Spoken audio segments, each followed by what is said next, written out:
ये बात आप जरूर स्वीकार करें कि सोते समय आपको बहुत सावधान रहना है। और प्रायः गलती सोते समय करते हैं उपासक की, कोई प्रपंच की बात याद करते हुए या मोबाइल देखते हुए या कोई गंदी चेष्टाओं का आपकी रात बेकार चली जाएगी। अगर गंदी चेष्टा हो गई तो सुबह भी बेकार हो जाएगी, दिन भी बेकार हो जाएगा, निरुत्साहित हो जाओगे। सोते समय आपको समय नहीं देना व्यर्थ चिंतन का। उसी समय विषय चिंतन होता है, उसी समय विषय भोग की आकांक्षा जागृत होती, उसी समय विषय देखने की इच्छा होती। मोबाइल है तो जिस समय आप अपनी शैया पर जाए स्विच ऑफ कर दें, उसमें मैसेज घंटी आने का कोई भी रास्ता मत रखें। मान लीजिए आप उपासक हैं भगवत प्राप्ति के, 30-35 वर्ष ये नहीं था तो सब मर नहीं गए थे। और बोले इमरजेंसी, जब इसकी 30-35 वर्ष से पहले इसकी कोई रचना नहीं थी, मुझे लगता है, क्योंकि 30-35 वर्ष में ही इसका विस्तार देखा है। नहीं तो कभी किसी के पास मोबाइल नहीं, कोई बड़े अधिकारी तो इतना बड़ा हो, इतना बड़ा वाला हो, ऐसे रखते थे। तो नहीं तो मोबाइल तो हमें लगता है 30-35 वर्ष। तो फिर इमरजेंसी कैसे चलती थी, कैसे चलती थी इमरजेंसी? और आप ब्रह्मा हो क्या कि इमरजेंसी संभाल लोगे? स्विच ऑफ करो। जो सब इमरजेंसी संभालने के लिए तैयार रात दिन न सोता है, वो हर समय जागृत रहता है, वो हमारा आराध्य देव है। स्विच ऑफ करो, चिंतन लगाओ श्री जी का। ये जो रात्रि के शयन के समय मोबाइल में इधर उधर दृश्य देखने हैं, अपने सर्वनाश का बीज बोना है। मान लो, हमारी प्रार्थना मान लो। ये उस समय मन आपको परेशान करेगा जब कमरे की सिटकिनी अंदर से बंद होगी। सबसे प्रार्थना है रात्रि के शयन के समय। तो बोले फिर ठीक है 10 बजे तक देख लेंगे मोबाइल, इसके बाद शयन के समय भजन कर लेंगे। होगा ही नहीं। क्या तुम देखना चाहते हो? प्रिया प्रीतम के सिवा और कुछ क्या देखना चाहते हो? वो तो सुभग सुंदरी सहज सिंगार है, सहज शोभा सर्वांग प्रति सहज रूप वृषभानुनंदिनी। हमारी स्वामिनी जी की सुंदरता छुपाने के लिए आभूषण पहनाए जाते हैं, औरों को तो आभूषण सुंदरता बढ़ाने के लिए। यहां छवि के छिपाए बे को ऐसे के दास होके क्या देखोगे मोबाइल में? क्या देखना चाहते? वासना की क्रीड़ा, और तुम उस क्रीड़ा को देखना चाहते हो? परमार्थ के पथिक हो। देखना है तो प्रभु को देखने की वृत्ति रखो, अन्यथा मूंद लो आंखें प्यारे, महान फल प्राप्त करोगे। सबसे प्रार्थना है एकांत में मोबाइल रूपी दुश्मन से बचो। क्योंकि जब आप गंदी बात कहीं देखोगे तो आपके अंदर वैसे ही चिंतन बनेगा, वो ऐसे ही लगेगा मैं भी ऐसा करूं, मैं भी ऐसा भोगूं, मैं भी ऐसा देखूं। मान लीजिए आप, जब हमारे शास्त्र कहते हैं कि पशु पक्षियों के मैथुन को भी नहीं देखना है, अगर ऐसा एक बार दृष्टि पड़े तो मानसिक प्रणाम करके दोबारा दृष्टि ना देना। वो आप मोबाइल में ऐसी चेष्टाएं देखोगे, कैसे आप भगवत भजन करोगे? कैसे भगवत प्राप्ति का उद्देश्य रख पाओगे? ये कलयुग की बहुत महीन चाल है, उसके बिना काम नहीं चलेगा और हम तुम्हें काम से युक्त कर देंगे। इसके बिना काम चलेगा नहीं, तुमको रखना पड़ेगा, और जब तुम इसे रखोगे तो हम काम अपना कर लेंगे। कलयुग ने कहा हम अपनी व्यवस्था बना लेंगे। यहां कह रहे जब आप नींद में जा रहे हैं तो बिल्कुल मानो मृत्यु शैया पे जा रहे हैं, आपको उस समय नाम जप में बहुत ध्यान देना है, कहीं मन बहक ना जाए। तो क्या होगा, 5-6 घंटे जो आप लेटोगे ना, वो भी भजन हो जाएगा। हमारा जो सततम युमाम स्मरत नित्यशा है ना, ये पूरा हो जाएगा। नहीं उस समय हम सो जाएंगे तो हमारा 6 घंटे का भी योग हो गया, 6 घंटे भजन रुक जाएगा। और ये 100% पक्की बात अनुभव की कहते हैं। यदि सोते हुए भजन करोगे तो जगते, कई बार तो पकड़ा है कि अगर आधे पद में बेशुद्ध हो गए तो वो पद पूरा जगते ही शुरू हो गया है, मतलब बीच में स्थिति भागवती की रही। जैसे बेहोश करते समय हमने कहा था जब ऑपरेशन की हमें बता देना, तो उनका बाबा अब इंजेक्शन लगाने वाले हैं, तो वो 1 मिनट हमें केवल दीजिए अपनी चित्तवृत्ति। तो जब होश आया तो वही पहले चिंतन चल रहा था, वही चिंतन। जैसे सोने के समय बेहोश हुए तो जगने के समय वही चिंतन, ऐसे ही इंजेक्शन से जब बेहोश हुए और जब होश आया तो वही चिंतन चल। बहुत बड़ा चमत्कार अभ्यास का है। नींद खुले तब से लेकर गाढ़ नींद आने तक स्मरण में कभी रुकना नहीं। और आपको एक छूट दे रहे हैं। कभी कभी क्या होता है कि एक मंत्र में, एक नाम में जैसे बहुत देर अभ्यास करते हैं तो मन उबने लगता है। इसका स्वभाव है, ये अनुभव की बातें कहते हैं। इसका स्वभाव है नवम नवम, नहीं तो ये मतलब, तो इसको हम लोगों ने कैसे फंसाया है। जैसे गुरु मंत्र जप रहे, अब 2-3 घंटे लगातार गुरु मंत्र जप, अब इसको उबन बढ़ी, अभी छोड़ रहा है, बीच बीच में पता चलता है छोड़ना चाहता है, छोड़ रहा है, तुरंत इसको नाम में फंसाया। अब थोड़ी देर नाम में चला, फिर उब रहा, बहुत विचित्र है ये। अब उसको फंसा दिया। उस पीछे की बात अभ्यास के समय, नमामि शमीशान निर्वाण रूपम विभुम व्यापकम ब्रह्मवेद स्वरूपम। चिंतन, पदगान करें, ये भगवान शिव पदगान कर रहे हैं, उसका चिंतन निर्वाण रूपम विभुम व्यापकम ब्रह्म वेद स्वरूपम। अब अपने यहां अवसर है, सुंदर सुंदर कोई पद गुरु मंत्र जब करते हुए मन जब उबने लगे, राधा वल्लभ श्री हरिवंश, राधा वल्लभ श्री हरिवंश, राधा वल्लभ श्री हरिवंश, इसमें भी उबने लगे, शुरू कर जोई जोई प्यारो करे सोई मोहि भावे भावे मोहि जोई, इसमें भी उबने लगे। सुधानिधि का कोई एक लाइन ले लो, ब्रह्मेश्वरादि सुदुरूह पदारविंद श्रीमत् पराग परमाद्भुत वैभव, ब्रह्मेश्वरादि सुदुरूह पद, छोड़ना नहीं है तू, भाग में नवम नवम दे रहा हूं, नवम। इसको फंसाने के लिए आपके पास अस्त्र हो, जैसे यहां चाकू, यहां पिस्तौल, तलवार, ये वो सब बिल्कुल वीर सजा रहता है, ऐसे अपने लोग सजे रहते हैं। छोटा राधा, अब एकदम चिपक गया आके तो कैसे मारे, तो छोटी चाकू है ना वैसे, राधा राधा राधा, थोड़ा दूरी राधा वल्लभ श्री हरिवंश, थोड़ा दूरी गुरु मंत्र, बड़े बड़े अस्त्र अपने पास रख ले, बहुत भाग रहा है तो फंसा दिया। प्रथम यथामति प्रणव श्री, अब लग पूरा पदगा उसमें लग, प्रथम यथामति प्रणव। भोजन पाते समय ऐसा अभ्यास किया है, 1 घंटा के पहले भोजन नहीं होता, चाहे 2 रोटी पा रहा हूं, समय लगता है, आ रहा हूं, एक एक नाम, एक कुछ भी अल्लाह मचाओ, कोई फर्क नहीं पड़ेगा, अपना चलेगा। अभ्यास स्नान के समय, भोजन के समय, किसी क्रिया के करते समय, किसी से बात करते समय, सोते समय, ये विशेष स्थान है जहां में सावधान रहना है। यहां भजन छूटता है, ध्यान देना, यही भजन छूटता है। चलते समय, क्रियावान होते समय, प्रसाद पाते समय या किसी से बतराते समय, ये सब भजन के छूटने के स्थान है और यही पकड़ना है भजन।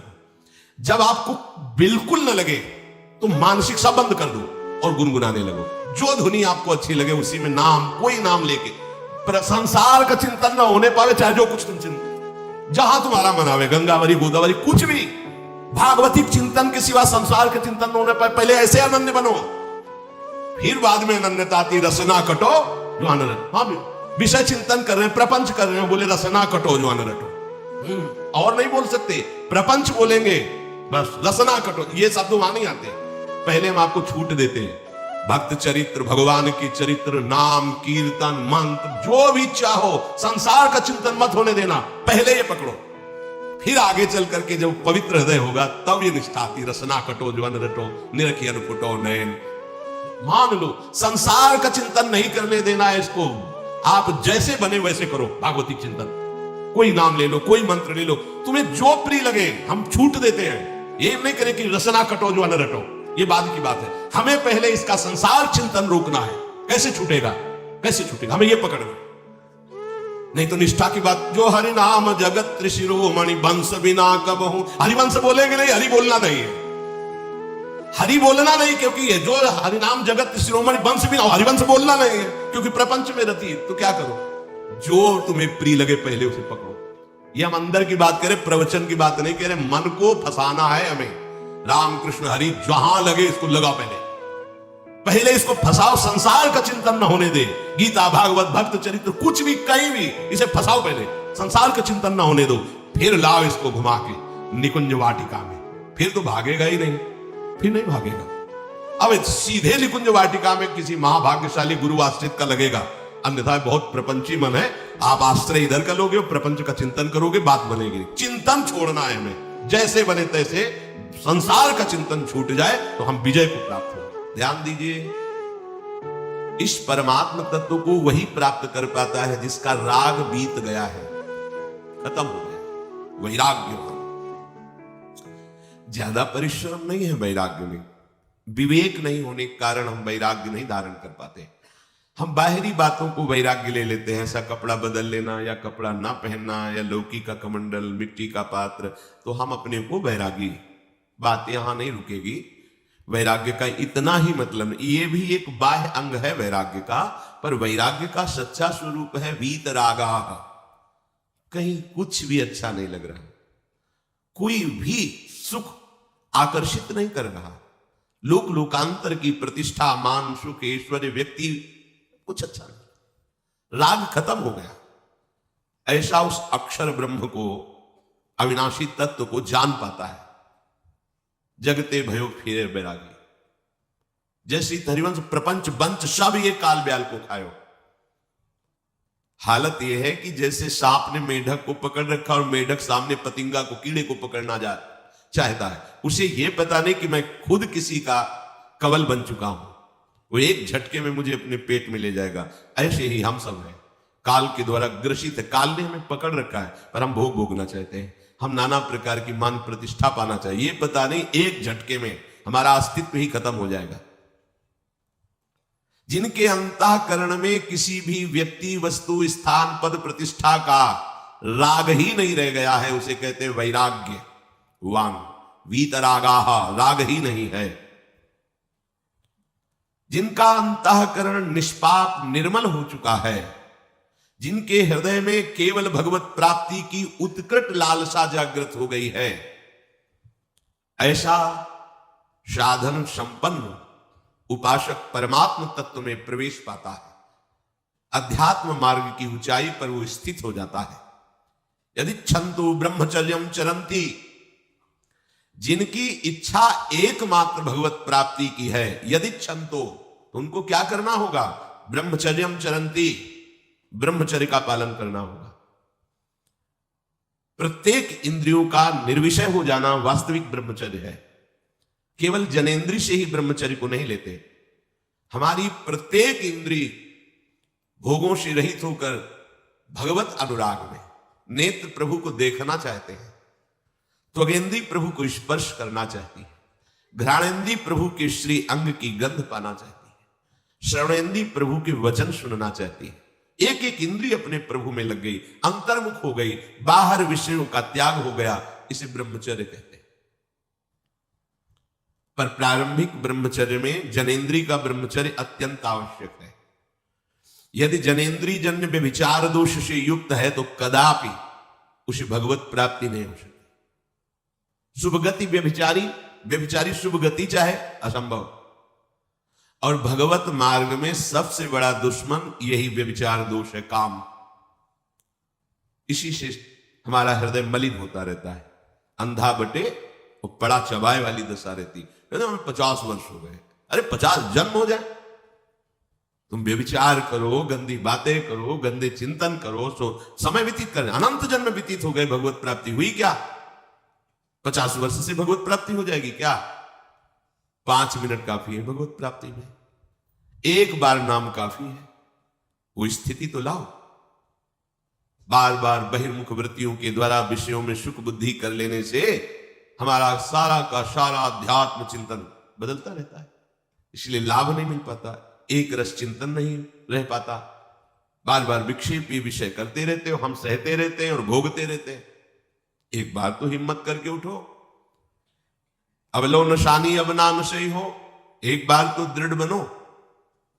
बस मन के अनुकूल चलने की बात को तुम्हें रोकना होगा, तभी तुम्हारे अंदर यदि क्षमतो ऐसी इच्छा जागृत होगी। पक्का पक्का ऐसा ही है। जब हम किसी विषय के वेग को सहते हैं, विषय नहीं भोगते हैं, तो मन बहुत जलाता है। उस जलन में फिर एक ही बात होती है, बस भगवत प्राप्ति हो जाए, झंझट खत्म हो जाए। कब तक हम इसमें चलेंगे? एक बार भगवत, वो जलन हमको भगवत प्राप्ति की इच्छा प्रकट करती है। अपने लोग क्या करते हैं? जलन को मिटाने की कोशिश करने लगते हैं। तो भगवत प्राप्ति की इच्छा क्या? भोग प्राप्ति की तृष्णा जागृत हो जाती है। भोगे हुए भोगों को बार बार भोगने की इच्छा का नाम तृष्णा है। बाहर और भीतर से कोई सहयोगी नहीं, जल रहा है उपासक, तब रास्ता निकलता है भगवत प्राप्ति का, तब इच्छा प्रकट होती। अब नहीं, बहुत जल लिया, अब तो केवल प्रियानी के समीप जाना है, अब तो प्रभु के सानिध्य में रहना है, नहीं इन भोगों की जलन में जलना है। पर यहां तक पहुंचने के लिए जलना होगा, तभी लिखा सहित सहित बाढ़ भगति तास्तितिक्षस्व भारत, क्योंकि आगमा पाइनो अनित्यास, ये नाशवान काम क्रोधादि तुम्हें प्रेरित करेंगे, तुम इनके वेगों को सह जाओ। ये स्थायी नहीं है, आगमा पाइनो है, आने जाने वाले हैं, और ये सहन करने से नष्ट होते हैं, भोगने से बढ़ते हैं। यदि क्षमतो, अगर भगवत प्राप्ति की इच्छा है तो ब्रह्मचर्यम चरंती, ब्रह्मचर्य का पालन करना ही होगा। इसमें कोई गुंजाइश नहीं, क्योंकि आप चल ही नहीं सकते। ध्यान से सुन लो, ये मनोरंजन का मार्ग नहीं है। इसमें मन ही मार तनहारिक वृंदावन में गाज, इसमें मन मारना होगा। प्रायः ये मन को दुलार करने वाले लोग कभी भाग्य से सत्संग में भी आ जाते हैं, कभी श्री विग्रह के दर्शन करने भी मंदिर पहुंच जाते हैं, कभी तीर्थ याटन भी करते हैं, पर इनका कोई लक्ष्य नहीं होता। आज सुन लिया सत्संग, बढ़िया है, लक्ष्य नहीं होता। यहां लक्ष्य वालों की बात हो रही। यदि क्षंतो, यदि तुम्हारी ऐसी इच्छा जागृत हो रही किसी जन्म में भगवत प्राप्ति करनी, तो ब्रह्मचर्यम चरंती। आप सच्ची मानिए, जिसके निकालने में तुमको सुख की अनुभूति हो रही, उसको रोकने में कितनी सुख की अनुभूति होगी। उन्मत्त हो जाओगे बहुत जल्दी। आपके सारे के सारे करण भगवदाकार होने लगेंगे यदि आप ब्रह्मचर्य का पालन करेंगे। शरीर स्वस्थ, हल्का, मन प्रसन्न, नींद आदि पर विजय, कितने गुण ही गुण।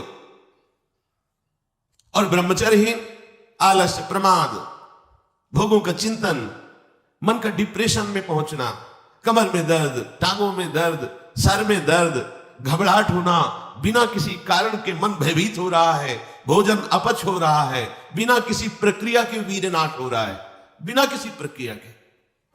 काहे को मृत्यु स्वयं स्वीकार कर रहे हो, ये मृत्यु है। चाहे भगवान दत्तात्रेय जी बोल रहे हैं या भगवान कपिल देव जी बोल रहे हो, जब उपासक को संबोधन करते हैं भगवत प्राप्ति के लिए, तो कहते हैं कि इस भोग वृत्ति को साक्षात मृत्यु रूप देखो, ये मृत्यु है तुम्हारी। जब शरीर राग त्यागना है तो तुम शरीर से भोग भोगोगे, तो आसक्ति शरीर की पुष्ट होगी, आसक्ति भोग सुख की पुष्ट होगी, है नहीं। कितने दिन शरीर रहेगा, कितने दिन भोग रहेंगे। विचारवान बनो, ब्रह्मचर्यम चरंती, ब्रह्मचर्य का पालन करो। उपासक जो ब्रह्मचारी होता है उसका खिला हुआ चेहरा रहता है, जैसे कमल खिला हुआ, बिना किसी कारण के उसकी मुख मुद्रा में प्रसन्नता होती है।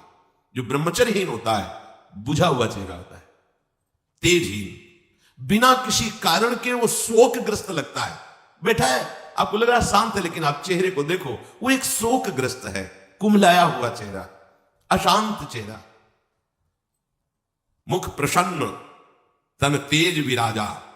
यह है ब्रह्मचर्यम चरंती, भगवत आराधन संपन्न उपासक का। जैसे आग में पैर रखते हुए कोई चले तो कैसे चलेगा, ऐसे ही ब्रह्मचारी की पहचान है। इतनी स्फूर्ति उसके अंदर होती, जैसे आग में चलने वाला पूरा पैर नहीं रख पाएगा, अगला कदम रख देगा क्योंकि ताप लग रहा है, ऐसे उसकी स्फूर्ति होती पैरों में।